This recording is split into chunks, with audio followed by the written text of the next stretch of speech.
Hi, you're with Julian on the Brown Note and review. And I said I was going to review prominent albums as well as movies. And in a row, I got three.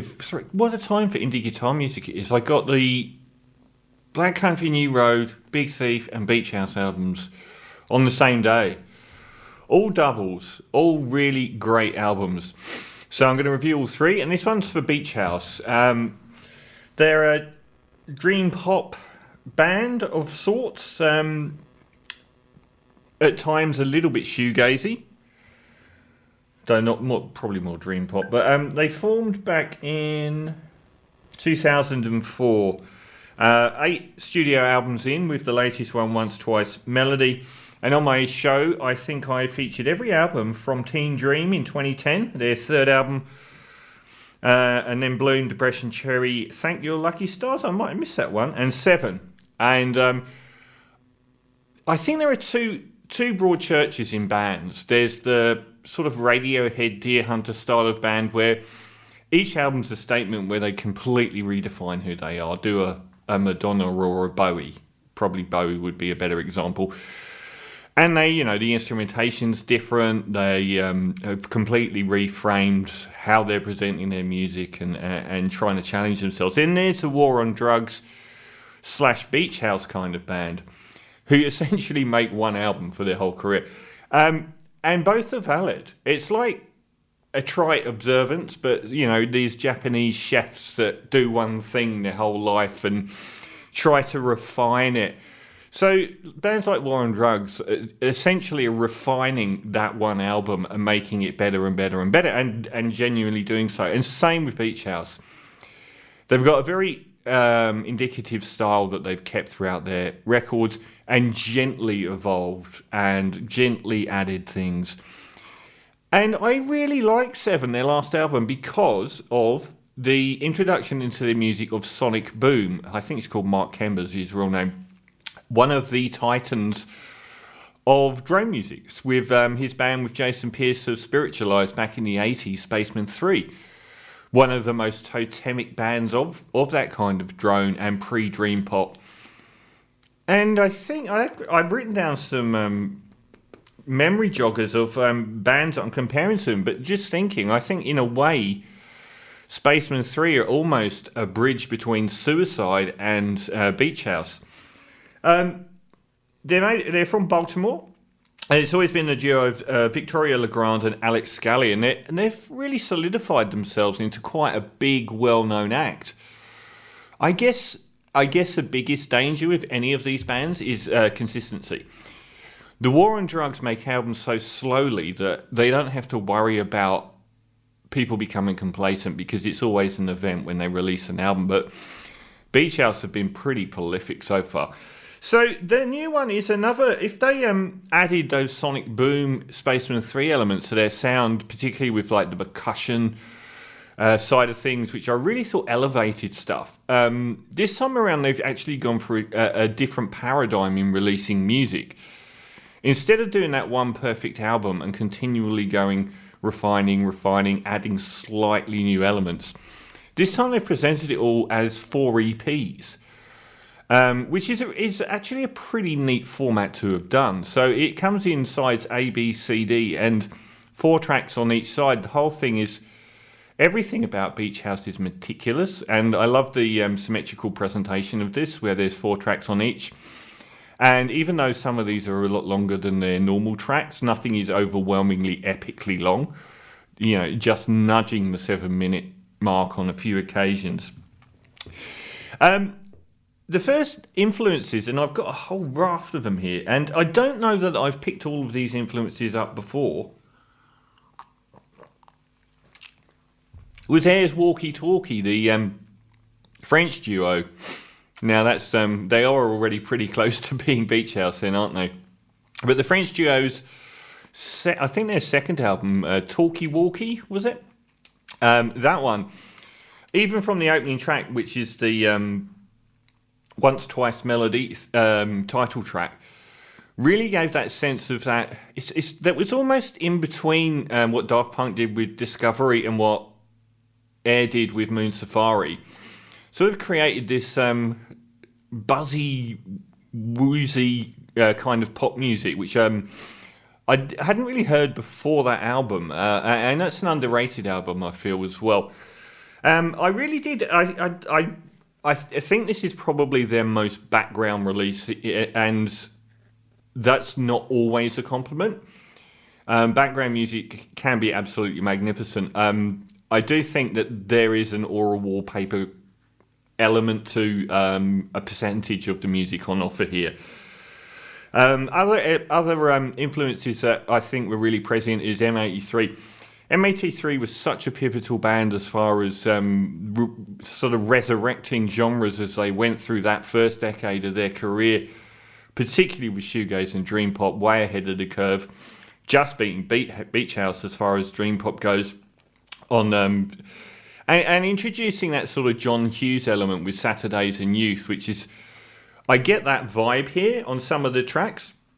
I'll get out a track listing so I can actually remember the ones that I... And the thing about all these three albums, the Beach House, Black Country New Road and Big Thief, they're enormously long. They're all double albums.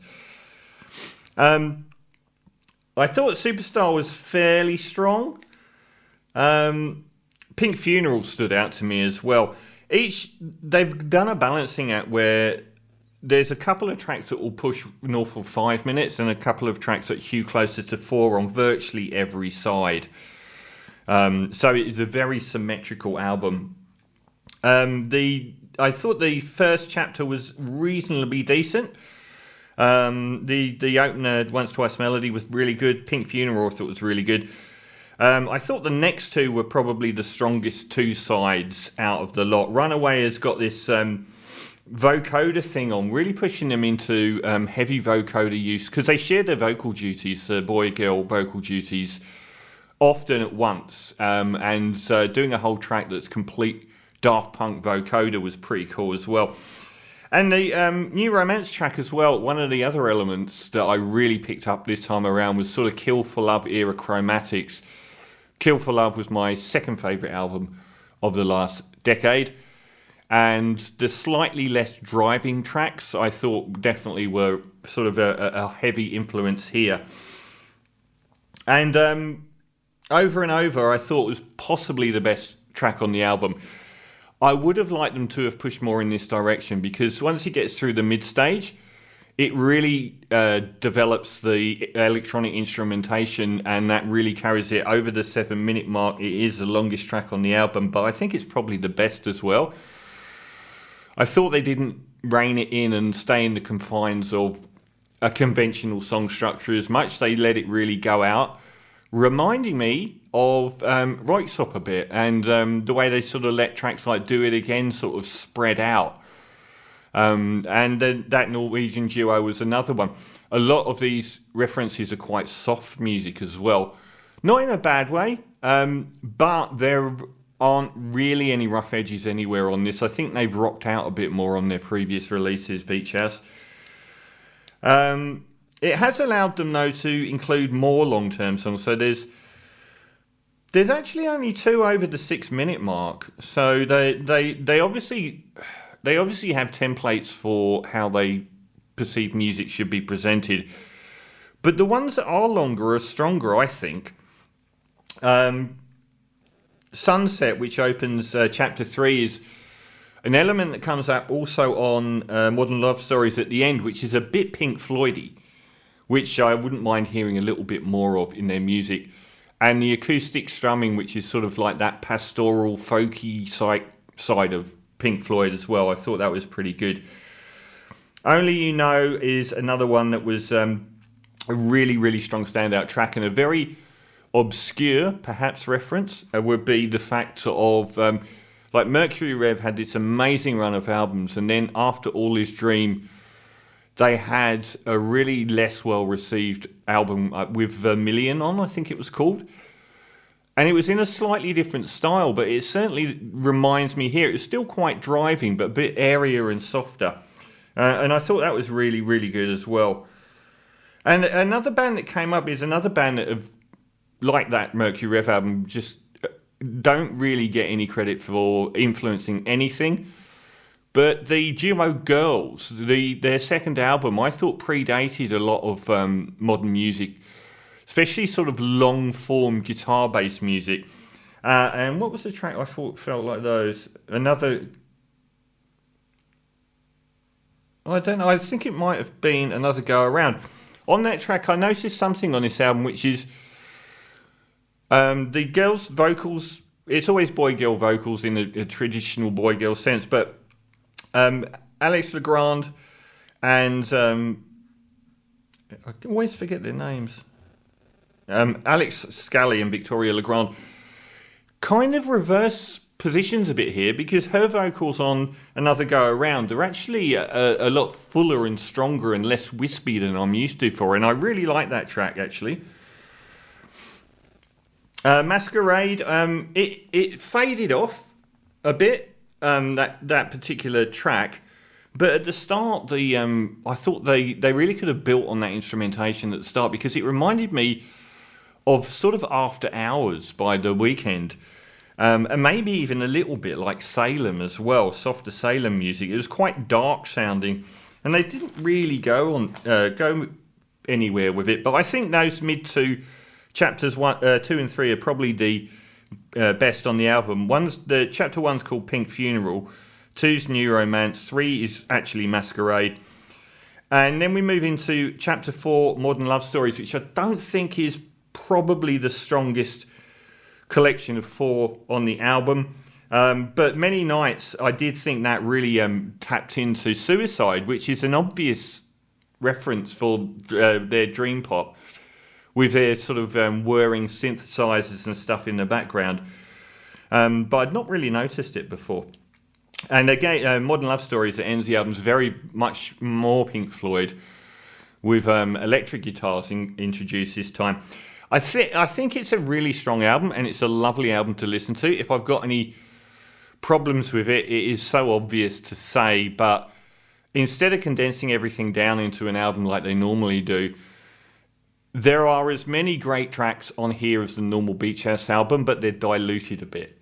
And I think that there are more wafty tracks that are a little bit inessential. And I did like, when they introduced Sonic Boom into their music, I don't know if he was a producer or collaborator, I really noticed that sort of whirring percussive post-suicide edge to the album 7. And I wouldn't, given the fact that they've tried to make something a little bit more experimental in the way they presented their music, they could have really pushed it out a bit more. Everything stays reasonably in the same pocket throughout this album. So it's a really, really good album. They're never not going to make a good album. But I think most of the other albums are 8.5 out of 10, 9 out of 10. And I think just because, I think if each of these was released as a 4-track EP on its own, I don't know that any would be that strong. So I'm going to give Beach House, the always wonderful Beach House and Once Twice Melody, a 8 out of 10.